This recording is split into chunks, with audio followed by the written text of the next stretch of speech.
Olá pessoal, meu nome é Amaury, sou professor de Biologia e hoje nós vamos explanar sobre o assunto Identidade dos seres vivos. Primeiramente, para um ser vivo ser um ser vivo, ele tem que possuir todas as características que a gente vai explanar agora, que são 7.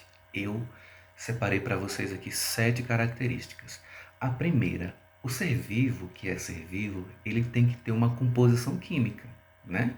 Os seres vivos todos são formados por 6 compostos, que é o nitrogênio, o oxigênio, super importante, né? O carbono, o fósforo, o hidrogênio e o enxofre. O ser vivo, ele tem que ter todos esses 6 átomos. Sem esses compostos, ele não é um ser vivo. Beleza? Esse é o primeiro ponto, é a composição química. O segundo ponto é a célula. Pessoal, para um ser vivo ser um ser vivo, ele tem que ter célula, nem que seja uma única célula, que a gente dá o nome de seres unicelulares. Se ele tiver mais de uma célula, de 2 células em diante, ele vai ser um ser pluricelular ou multicelular. Mas para ele ser vivo, ele tem que ter célula, né?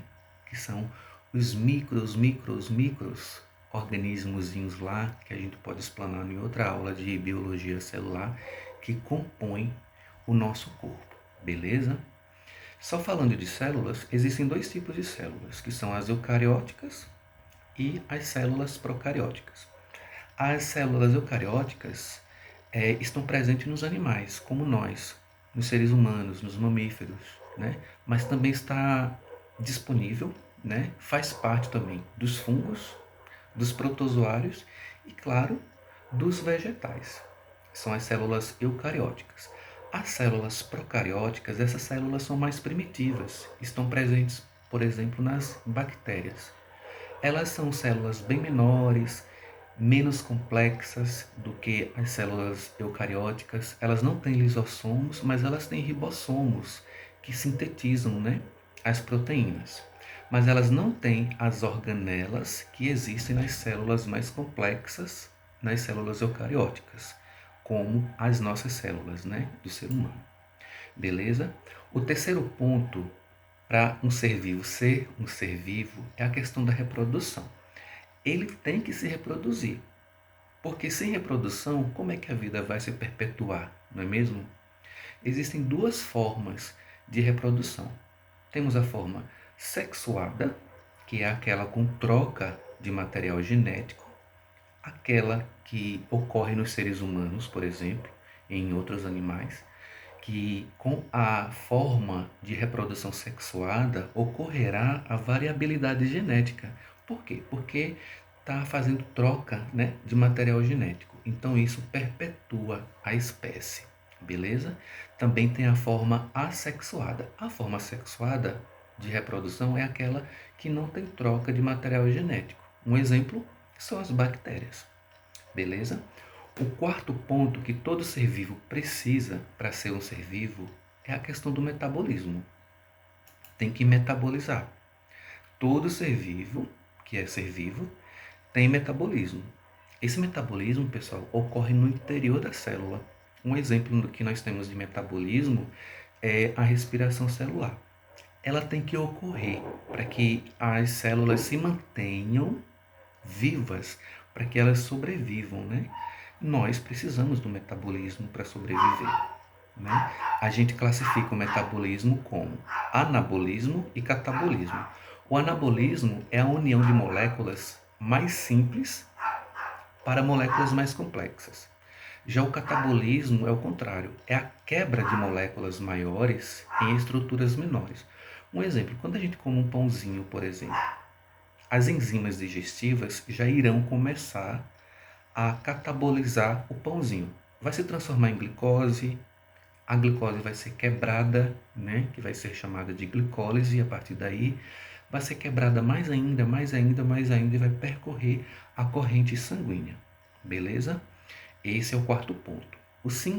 O quinto ponto é a questão do crescimento.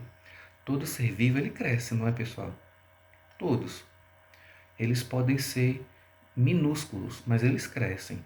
As bactérias, por exemplo, elas crescem de forma microscopicamente. A gente não vê, mas elas crescem, elas estão se dividindo, né? Sempre e sempre. Mas elas estão crescendo, né? Os multicelulares, como nós, também crescemos. Quando a gente engorda, por exemplo, né? Há uma junção de tecidos adiposos no nosso corpo, né?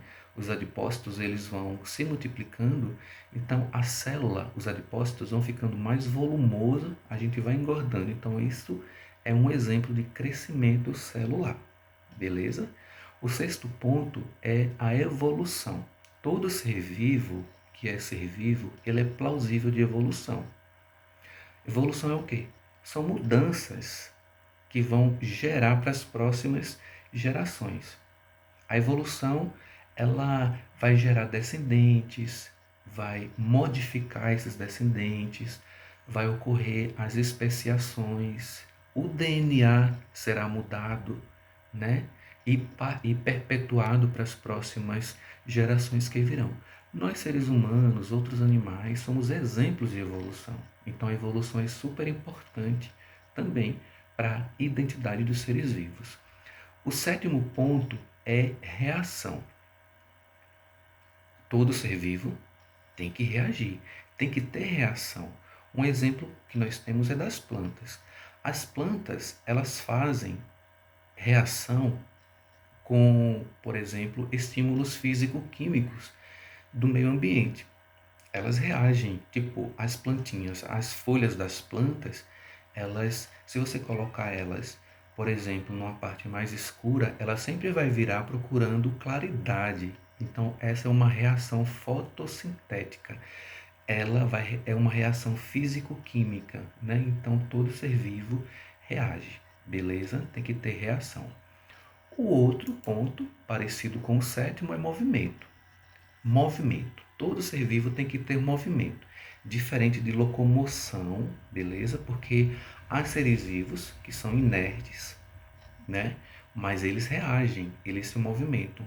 Podemos dar um exemplo de novo das plantas, né? As folhas das plantas, elas sempre vão em busca da claridade, né?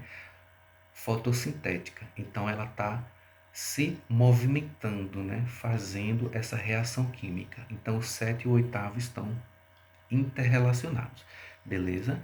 Então só recapitulando, para um ser vivo ser um ser vivo, se identificar como um ser vivo, ele tem que ter composição química, que a gente viu lá sobre a questão dos 6 átomos compostos no nosso organismo. Ele tem que ter célula, claro. Ele tem que fazer reprodução. Ele tem que metabolizar. O metabolismo é super importante para a manutenção das células. Ele tem que crescer, beleza? Tem que evoluir para perpetuar as espécies, para fazer mudanças no DNA, para as próximas gerações que virão. É de super importância. Então, a evolução é plausível de qualquer ser vivo. E temos também a reação e movimento, que vem através das reações físico-químicas, as plantinhas lá fazendo aquela reação fotossintética. Beleza? Então era isso que eu queria passar para vocês. Obrigado pela atenção e até a próxima.